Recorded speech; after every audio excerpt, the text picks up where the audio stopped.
पिछली क्लास में हमने सीखा था कि किस प्रकार परमेश्वर एक व्यक्ति के जीवन में अपना प्रकाश चमकाता है। किस व्यक्ति के जीवन में हमने देखा था, परमेश्वर की नजर सारी पृथ्वी पर घूमती रहती है, हर एक के मन को जांचती है। एक व्यक्ति का मन क्या ढूंढता है। हालांकि हर व्यक्ति अपने जीवन को, अपने आप को, अपने चाल चलन को पवित्र समझता है, अपने आप को ठीक समझता है, लेकिन हमने पढ़ा था कि परमेश्वर मन को तोलता है, परमेश्वर मन को जांचता है। और एक व्यक्ति यदि सत्य को ढूंढता है तो परमेश्वर उस व्यक्ति के जीवन में अपना प्रकाश पहुंचाता है, चाहे वो व्यक्ति किसी भी हालत में हो, चाहे कोई भी भक्ति वो करता हो, चाहे कैसा भी काम वो करता हो। अगर सत्य के लिए भूख है तो परमेश्वर उस व्यक्ति के जीवन में अपना प्रकाश पहुंचाता है। कैसे? अपने वचन को उस व्यक्ति तक लेकर जाता है। हमने वो पढ़ा था 2 कुरिन्थी 4:4, प्रभु यीशु मसीह का तेजों में सुसमाचार जब एक व्यक्ति के जीवन में चमकता है तो उसके अंदर काम होता है, अंदर परमेश्वर का प्रकाश चमकता है, जिसके कारण उसके मन की आंखें खुलती हैं, यानी बुद्धि में काम होता है, मन की आंखें खुल गई। और फिर हमने देखा परमेश्वर उसकी इच्छा में भी काम करता है। परमेश्वर अपनी सुइच्छा के निमित्त उसमें इच्छा डालता है। जो व्यक्ति अब तक नाशमान चीजों के पीछे भाग रहा था, अब अविनाशी चीजों की इच्छा उसमें आने लगती है। परमेश्वर किस तरीके से काम करता है। और तीसरा प्राण में जो तीसरा अंग है, भावना। भावना में भी हमने देखा, जैसे हिरनी नदी के जल के लिए हाँफती है, हे परमेश्वर, वैसे ही मैं भी तेरे लिए हाँफता हूं। यानी एक व्यक्ति की भावना में भी वो प्यास जगती है। और ये सब कैसे हुआ? परमेश्वर के उस सुसमाचार के द्वारा, प्रभु यीशु मसीह के उस तेजों में सुसमाचार के द्वारा परमेश्वर ने ये कार्य किया। यानी इसमें एक व्यक्ति का कोई सहयोग नहीं है, पूरा का पूरा काम परमेश्वर का है। और जब परमेश्वर ये काम करता है, उसके बाद परमेश्वर इंतजार करता है किस बात का? इस व्यक्ति ने कदम लेना है। इसको एहसास हो गया, जब इसके ऊपर प्रकाश पड़ा, इसको एहसास हो गया कि मैं पापी हूं। मैं तो अपने आप को धर्मी समझता था, लेकिन अब मुझे एहसास हुआ कि मैं तो पाप में पड़ा हूं। तब परमेश्वर इंतजार करता है, अगला कदम इस व्यक्ति ने लेना है, और उसको हम कहते हैं परिवर्तन। यानी वो नए जन्म की जो प्रक्रिया है, उद्धार की जो प्रक्रिया है, उसमें अगला काम है परिवर्तन। एक व्यक्ति के जीवन में होने वाला काम। सबसे पहले हमने देखा परमेश्वर ने कदम उठाकर उस तक अपना सुसमाचार पहुंचाया। अब दूसरा, इस व्यक्ति ने कदम उठाना है, परमेश्वर उसका इंतजार करता है। यानी परमेश्वर का जो प्रकाश उस पर चमका, उसका असर अब इसमें दिखने लगता है। कैसे दिखने लगता है? इसकी जो मन की आंखें खुली, अपनी अंदर की असली जमीन नजर आती है। असली जमीन कैसे नजर आती है? अब तक मैं धर्म के काम करता था, मैं तो अपने आप को धर्मी समझता था, लेकिन अब जब प्रकाश अंदर आया है, अंधेरा जब हटा है, मुझे मालूम पड़ा मैं तो पापी हूं, मैं तो दंड का भागी हूं। यानी अब उसका विवेक जागृत हो जाता है। विवेक जो आत्मा का एक अंग है, वो जागृत होकर उस व्यक्ति को दोष देने लगता है। कैसे? कि तू पापी है, तू पापी है। यानी हम इसको कैसे समझ सकते हैं? जैसे एक नशे में एक व्यक्ति होता है, उसको एहसास नहीं होता है कि मेरी हालत क्या है, क्योंकि पूरा का पूरा नशे ने कब्जा किया हुआ है। अगर वो व्यक्ति नाली में भी गिर गया तो वो तो यही समझता है कि मैं तो बिस्तर पर लेटा हुआ हूं, यानी उसको अपनी परिस्थिति का एहसास नहीं है। ऐसे ही पाप ने हर एक व्यक्ति को अंधा किया हुआ है, अपने कब्जे में लिया हुआ है। उसे एहसास नहीं है कि मैं पापी हूं, उसे एहसास नहीं है कि मैं परमेश्वर से दूर हूं। जब परमेश्वर ने अपना प्रकाश चमकाया, होश में आ गया। रीजनरेशन वास्तव में क्या है? वो नया जन्म, वो वास्तव में क्या है? ये व्यक्ति होश में आ गया, इसको एहसास हो गया कि मैं कौन हूं, मेरी हालत क्या है। और जब वो होश में आता है, वो अपने पापों को मानने लगता है और पश्चाताप करने लगता है, शोक करने लगता है कि मैं पापी हूं, मैंने पाप किया है, मैंने परमेश्वर के खिलाफ पाप किया है, मैं परमेश्वर की नजरों में दोषी हूं। भले ही मैं अपनी नजरों में तो अपने आप को ठीक समझता था, लेकिन परमेश्वर की नजरों में मैं दोषी हूं, क्योंकि मैं पापी हूं, इसलिए मुझ पर अनंत काल की मौत की सजा है। और इस हालत में यदि मैं मर गया तो हमेशा के लिए मौत के मुंह में चला जाऊंगा। अगला कोई मौका नहीं है, अगला कोई जन्म नहीं है। ऐसे वह व्यक्ति रोने लगता है, छाती पीटने लगता है। अब तक जो घमंड में था, अब तक जो अपने आप को सही समझता था, किस हालत में परमेश्वर उसको लेकर आता है। उद्धार होने के लिए एक व्यक्ति को इस हालत में आना अति अनिवार्य है।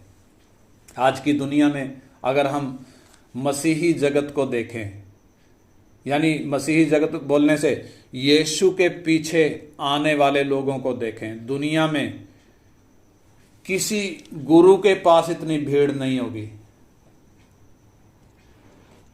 किसी भी गुरु के पास, किसी भी धर्म में इतनी भीड़ नहीं होगी दुनिया में जितनी ज्यादा यीशु के पीछे लोग हैं। और उनमें से बहुत सारे लोगों की जब हम बात करते हैं, यीशु पर विश्वास तो करते हैं और पहले दिन आते ही बपतिस्मा भी हो गया, बाइबल भी पढ़ते हैं, हर संडे चर्च में भी जाते हैं, गीत भी गाते हैं, प्रार्थना भी करते हैं, उपवास भी रखते हैं, पास्टर को चंदा भी देते हैं। लेकिन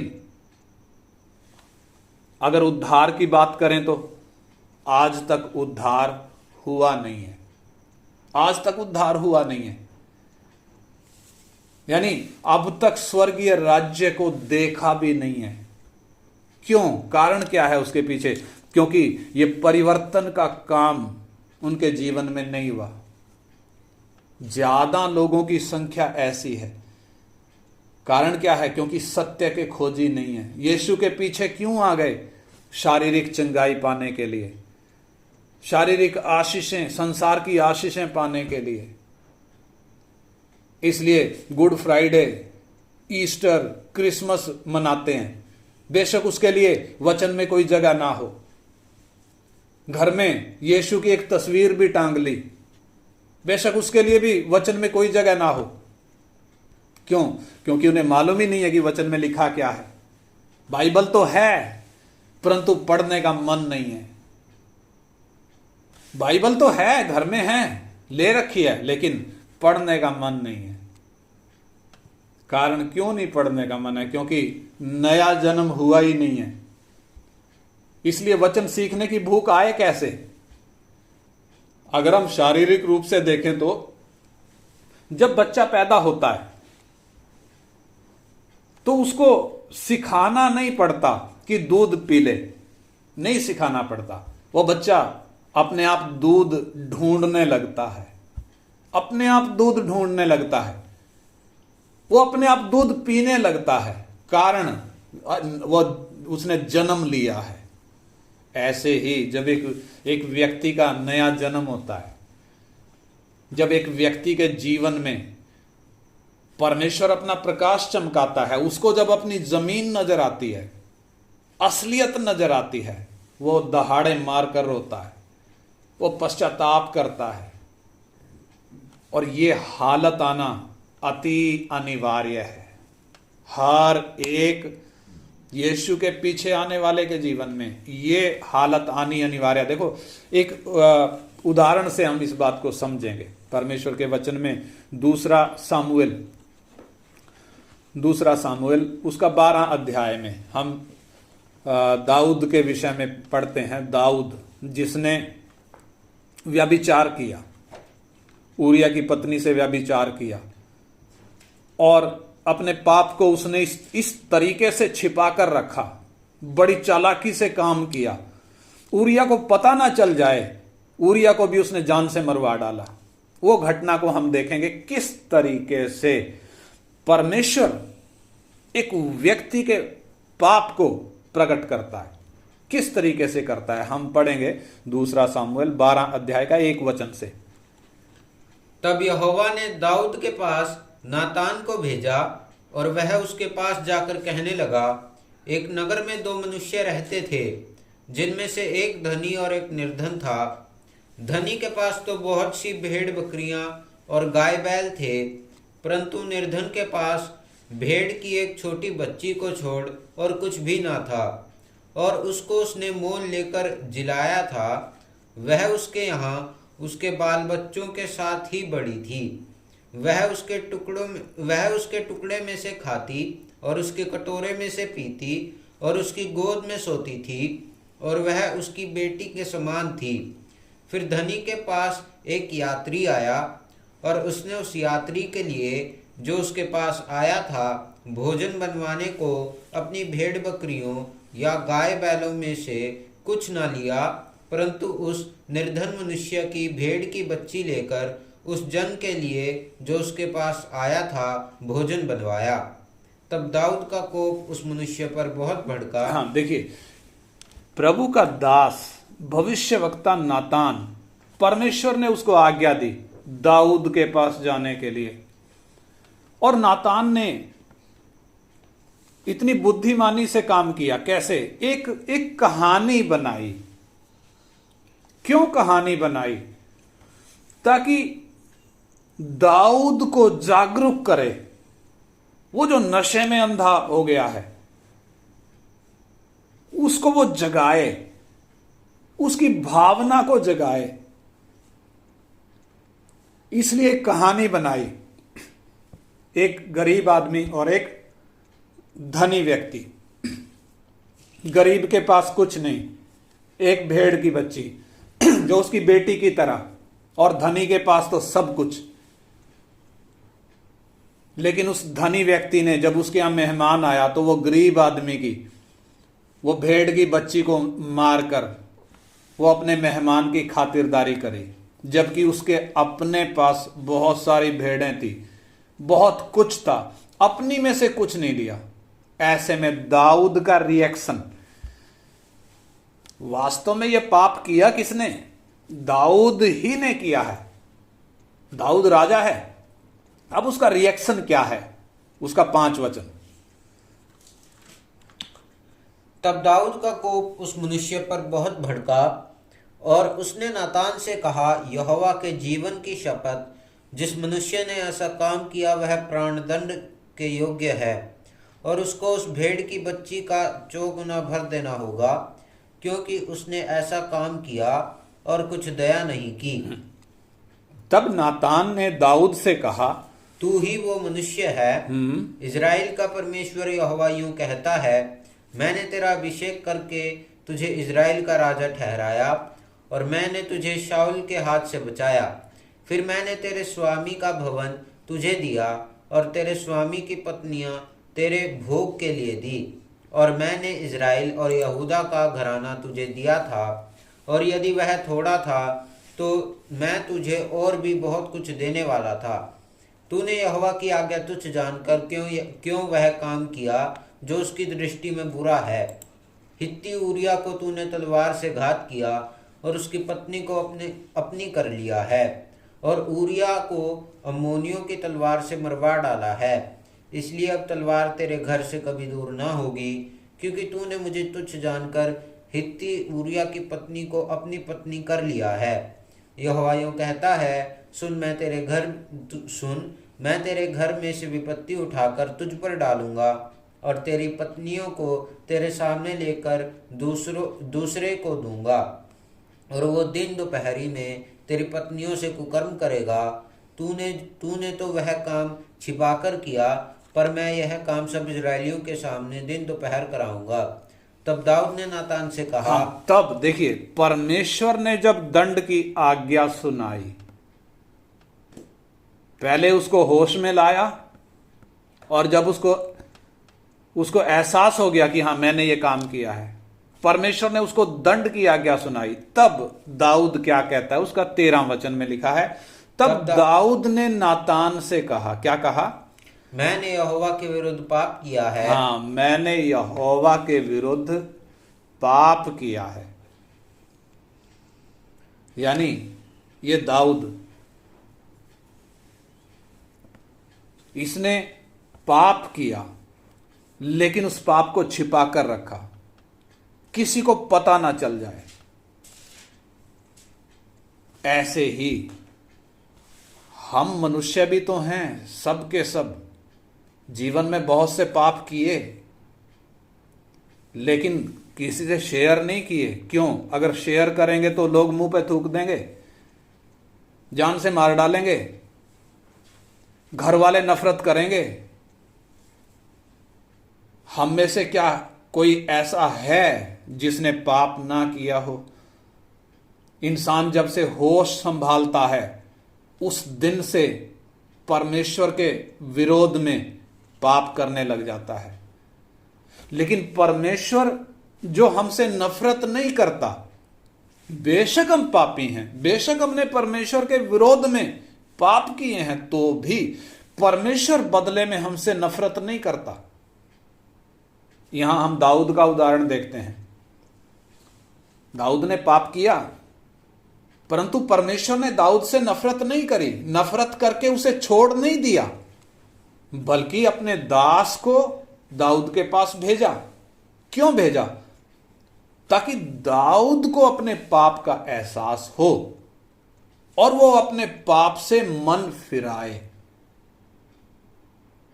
ऐसे ही पर आज तक हम अपने जीवन में पीछे मुड़कर देखें, हमने बहुत सारे पाप किए, बहुत सारे कांड किए जो हमें ही पता है या परमेश्वर को पता है। अगर वो सार्वजनिक हो जाएं तो हम तो कहीं के नहीं रहेंगे, लेकिन तो भी परमेश्वर ने हमसे नफरत नहीं करी, हमसे प्रेम किया और अपने सत्य वचन के द्वारा अपना प्रकाश हम तक पहुंचा रहा है, ताकि हम अपने पापी होने का एहसास करें, जैसे दाऊद ने किया। दाऊद क्या कह रहा है? मैंने यहोवा के विरुद्ध पाप किया है।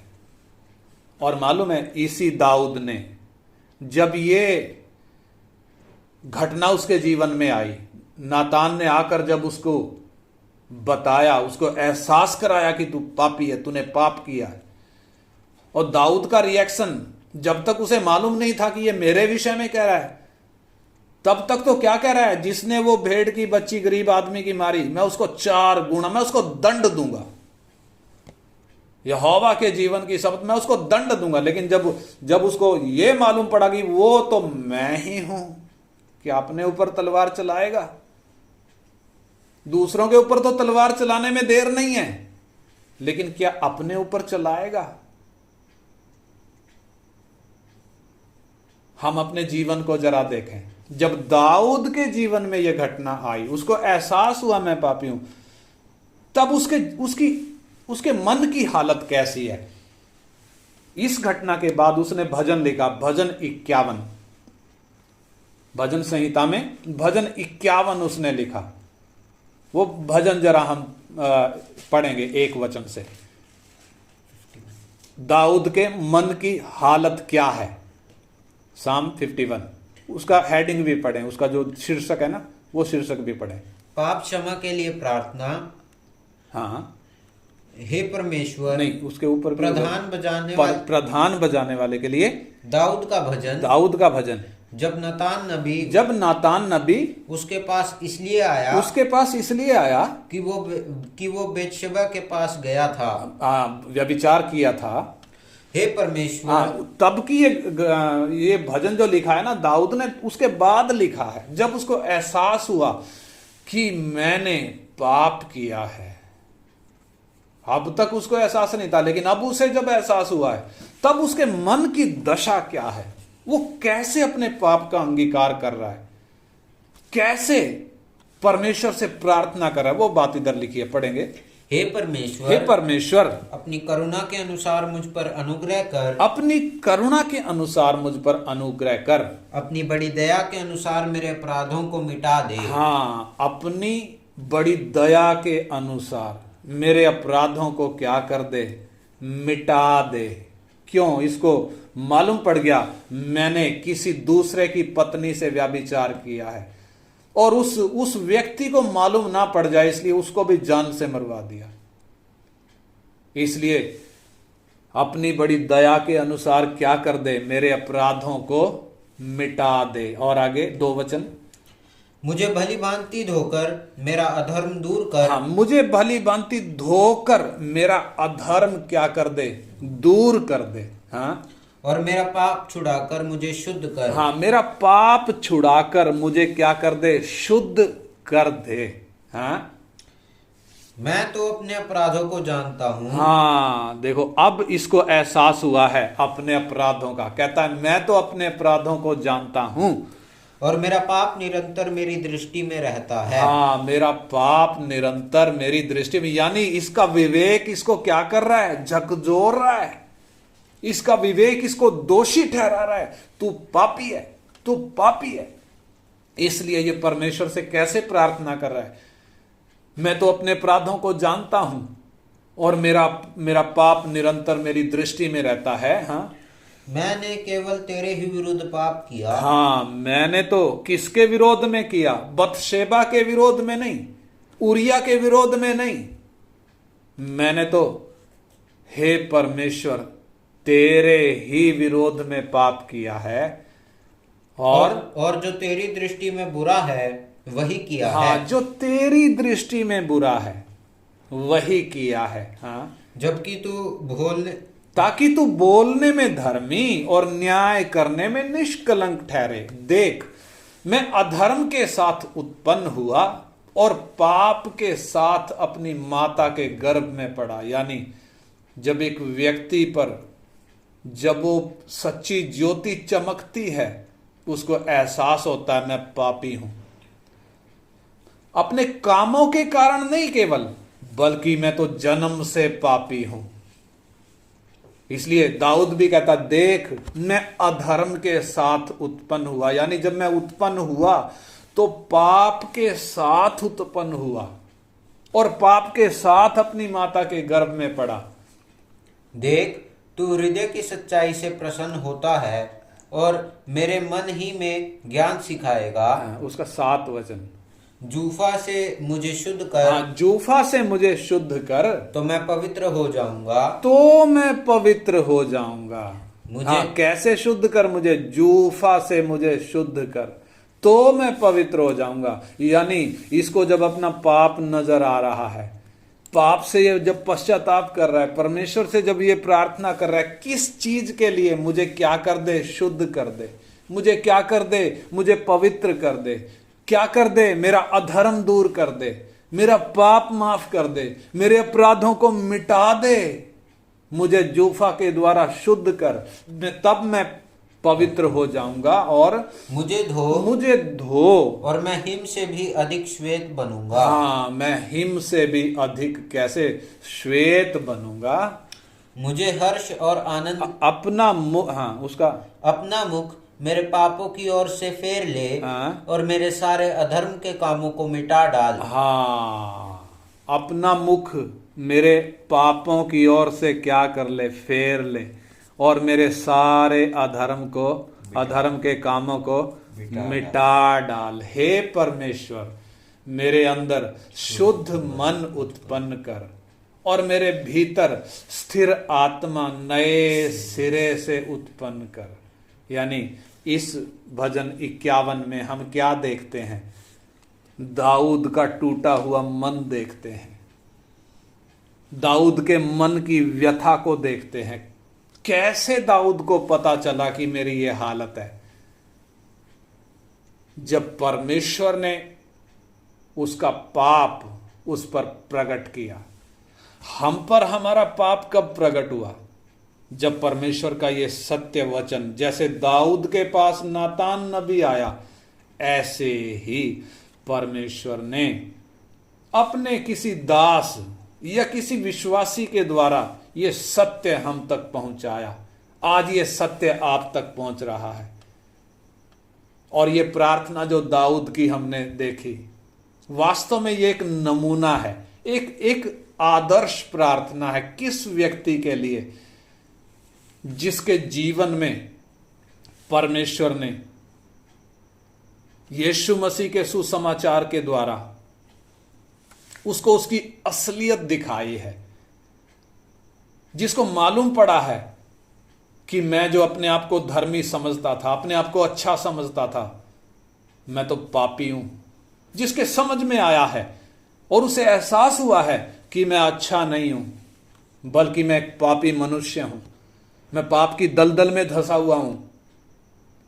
अब तक मैं परमेश्वर के विरोध में चलता रहा, मैंने परमेश्वर से बलवा किया है, और जो काम परमेश्वर की दृष्टि में घृणित हैं वही मैं अब तक करते आया हूं।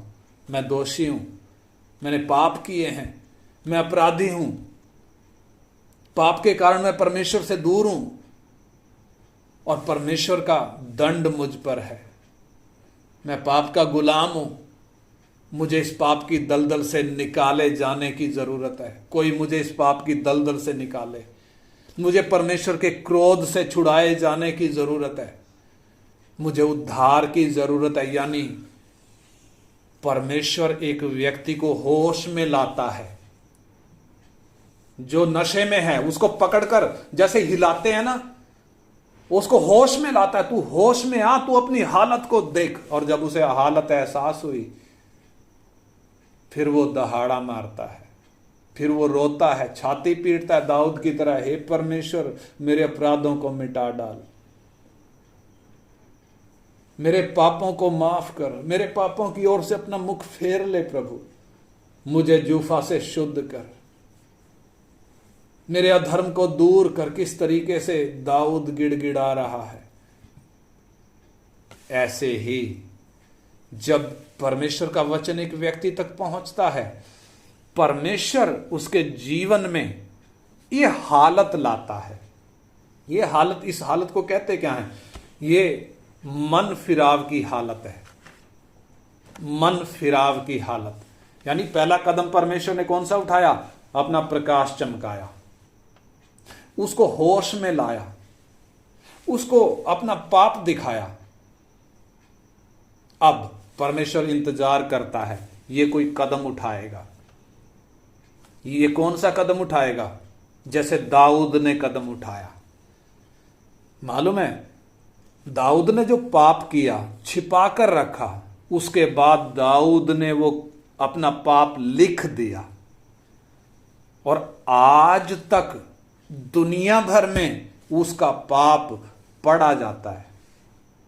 आज तक भजन 51 आज तक दुनिया भर में पढ़ा जाता है। दाऊद ने क्यों अपना भजन प्रधान बजाने वाले को लिख कर दे दिया, गाओ मेरा पाप गाओ, क्योंकि मैं पापी हूं। लेकिन हम अपनी हालत देखें, जरा पीछे मुड़कर हम देखें, क्या हम दूध के धुले हैं? क्या हमने कभी झूठ बोला है? क्या हमने कभी व्यभिचार किया है? व्यभिचार केवल शरीर से ही नहीं होता, आंखों के द्वारा भी व्यभिचार होता है। आंखों के द्वारा परमेश्वर ने ये आंखें दी क्यों? ताकि हम देखकर चलें। लेकिन ये देखती क्या हैं? क्या हमें अपना पाप याद आता है? अगर नहीं तो इसका मतलब अभी तक वो प्रकाश चमका नहीं है। अभी तक भी हम अपने आप को धर्मी समझते हैं। ये दयनीय दशा है, दुर्दशा है। दुनिया अपने आप को भक्त समझ रही है, जबकि वास्तव में भक्त नहीं है, परमेश्वर की नजरों में दोषी है।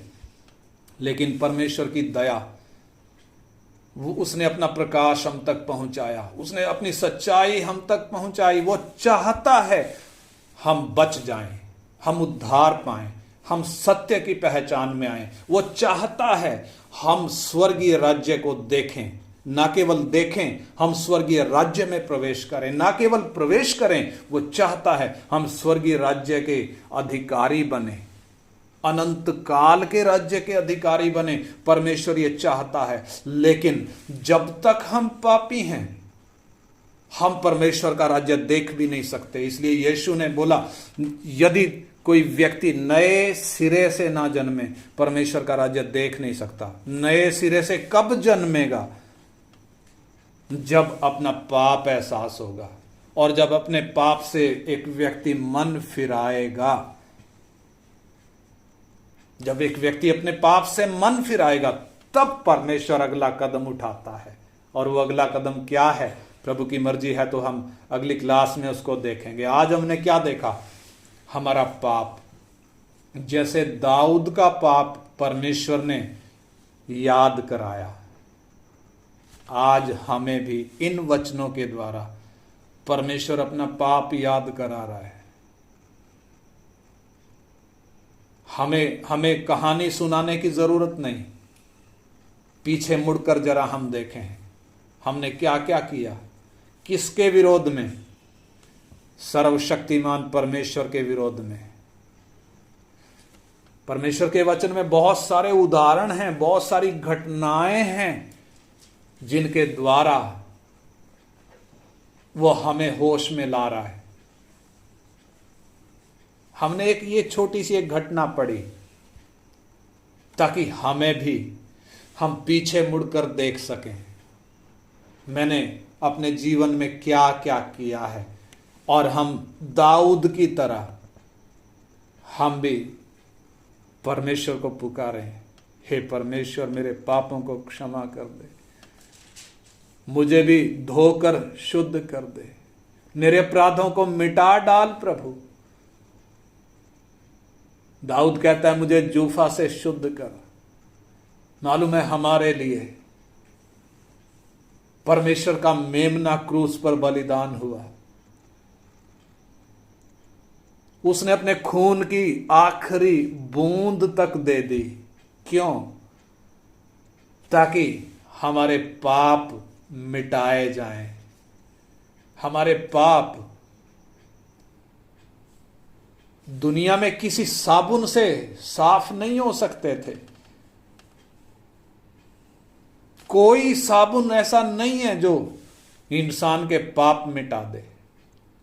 किसी नदी का पानी ऐसा नहीं है जो इंसान के पापों को मिटा दे। मालूम, क्रूस पर खून से बहती हुई वो धारा, खून की वो धारा, वो निर्दोष मेमने के खून की वो धारा इसलिए बही ताकि एक पापी व्यक्ति पाप से मन फिराए, उस क्रूस की ओर ताके और उसके पाप माफ हो जाएं। आइए हम भी उस क्रूस की ओर ताकते हुए अपने पापों को माने। आइए हम भी दाऊद के समान पुकारें। परमेश्वर चाहता है हम उद्धार पाएं, लेकिन रुकावट क्या है? रुकावट ये पाप है। इंसान पाप में पैदा हुआ और होश संभालने के दिन से पाप के काम करता आया है। यह पाप ही है जो इंसान को अपने सृष्टिकर्ता से दूर करके रखता है। परमेश्वर ने अपना वचन हम तक क्यों पहुंचाया? ताकि हमें हमारा पाप स्मरण कराए, ताकि हम अपने पाप से मन फिराकर परमेश्वर से मेल कर सकें, क्योंकि हमारे पाप की पूरी कीमत चुका दी गई है। परमेश्वर का मेमना हमारे बदले में घात किया गया है। उसके खून में हमारे पापों की माफी है। उसकी मृत्यु में हमारे मौत की सजा पूरी हो गई। उस पर विश्वास करने वाला उद्धार पाता है। पापों की माफी केवल नहीं, स्वर्गीय राज्य में प्रवेश करता है, क्योंकि उसने तीसरे दिन मरे हुओं में से जिंदा होकर हमें धर्मी ठहराया। आइए हम प्रार्थना करें। हालेलुया।